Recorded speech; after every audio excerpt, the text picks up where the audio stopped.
नहमदुहु व नुसल्ली व नुसल्लिमु अला रसूलिहिल करीम अम्मा बाद बिस्मिल्लाहिर्रहमानिर्रहीम। अस्सलामु अलैकुम व रहमतुल्लाहि व बरकातुहु।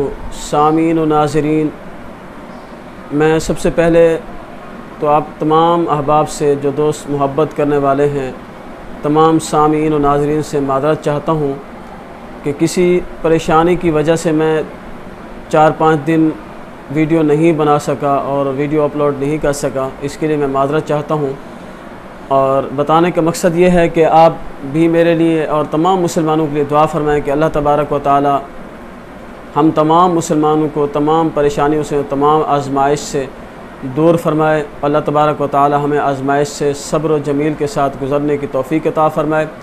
और मुझे इस वक्त भी कुछ परेशानी लाहिक़ है, आप लोगों से दुआओं की दरख्वास्त करता हूँ। आप लोग दुआ फरमाएं, अल्लाह तबारक व तआला मेरी उस परेशानी को आप लोगों की दुआओं के सदक़े से प्यारे महबूब नबी करीम रऊफ़ रहीम सल्लल्लाहु अलैहि वसल्लम के तोफ़ैल अल्लाह तबारक व तआला मुझे उस तमाम परेशानियों से निजात अता फ़रमाए।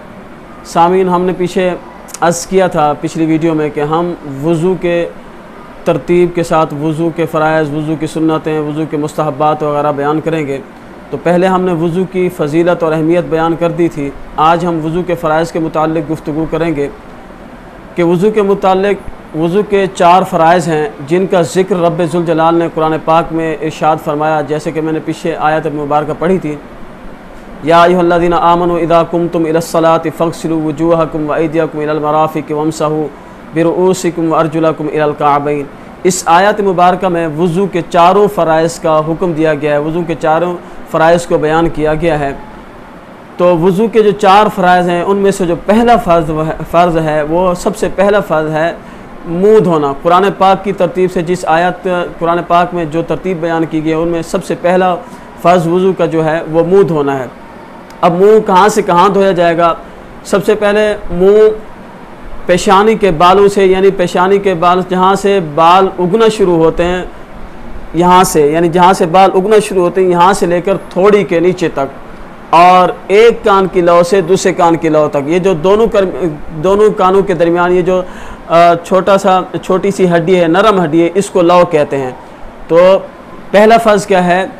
मुँह धोना पेशानी के बालों से लेकर थोड़ी के नीचे तक, एक कान की लौ से दूसरे कान की लौ तक, यानी लंबाई में पेशानी के बाल यानी जहाँ से बाल उगना शुरू होते हैं वहाँ से लेकर थोड़ी तक, और चौड़ाई में एक कान की लौ से दूसरे कान की लौ तक चेहरा धोना फ़र्ज़ है।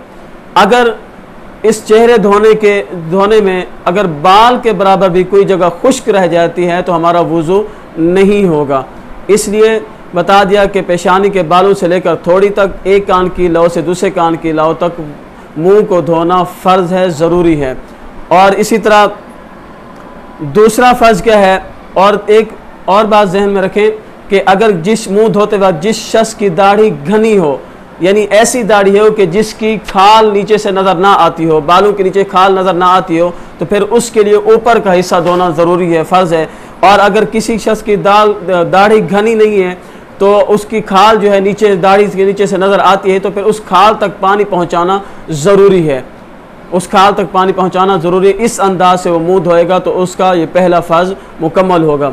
इसी तरह अब दूसरा फ़र्ज़ है, दूसरा फ़र्ज़ यह है कि दोनों हाथों को कोहनियों समेत धोना।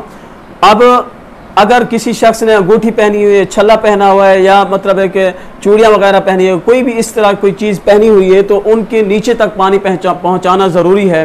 और अगर वो इस अंदाज से अंगूठी है या मतलब है कि चूड़ियाँ वगैरह ऐसी हैं यानी कि वो चिपकी हुई हैं, हिलती नहीं हैं, तो फिर उनको हिलाना ज़रूरी है, उनको हिलाकर उनके नीचे पानी पहुँचाना ज़रूरी है। अगर उनके नीचे तक पानी पर नहीं पहुँचाया जाएगा तो हमारा दूसरा फ़र्ज़ जो है दोनों बाजुओं को कोहनी समेत धोना, हमारा ये दूसरा फ़र्ज़ मुकम्मल नहीं होगा। इसलिए अगर अंगूठी पहनी हुई है या मतलब छल्ला वगैरह पहना हुआ है या कंगन है या चूड़ियाँ वगैरह पहनी हुई हैं तो इनको हिलाकर इनके नीचे तक पानी पहुँचाना ज़रूरी है।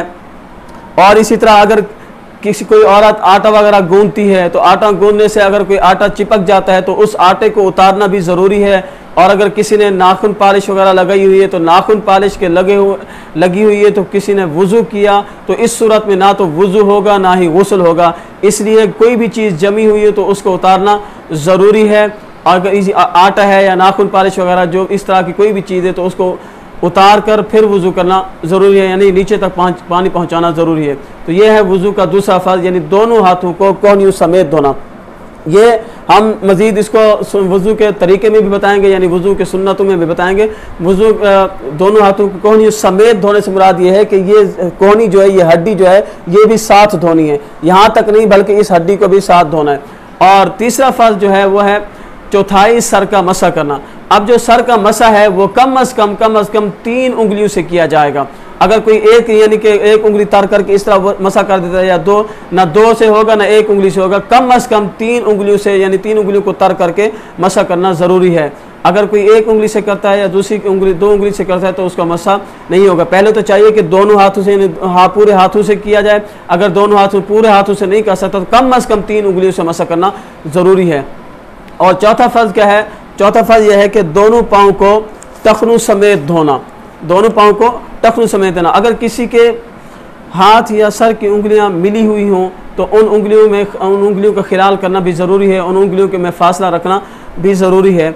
तो इस तरह हमारे जो वज़ू के 4 फ़र्ज़ हैं जो कुरान पाक में बयान किए गए, इस तरह हमारे वज़ू के 4 फ़राइज़ मुकम्मल हो गए हैं, कंप्लीट हो गए हैं।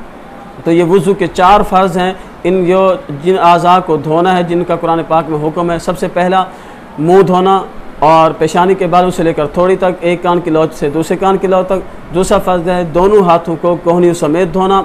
तीसरा फ़र्ज़ है चौथाई सर का मसा करना। और चौथा फ़र्ज़ है दोनों पाँव को टखनों समेत धोना। और साथ साथ हम रोज़ाना 1 या 2 हदीस मुबारक वज़ू की अहमियत और उसकी फ़जीलत के मुतालिक बयान किया करेंगे।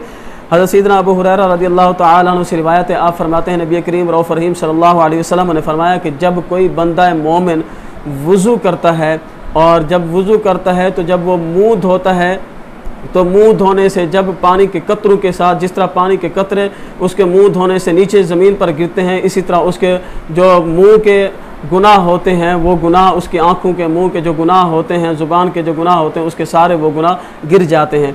इसी तरह अगर कोई शख्स जिस तरह हाथ धोता है तो दोनों हाथों को जब धोता है तो उसके हाथ के जो गुनाह होते हैं वो सारे, उसके हाथ के गुनाह सारे के सारे गिर जाते हैं, ख़त्म हो जाते हैं।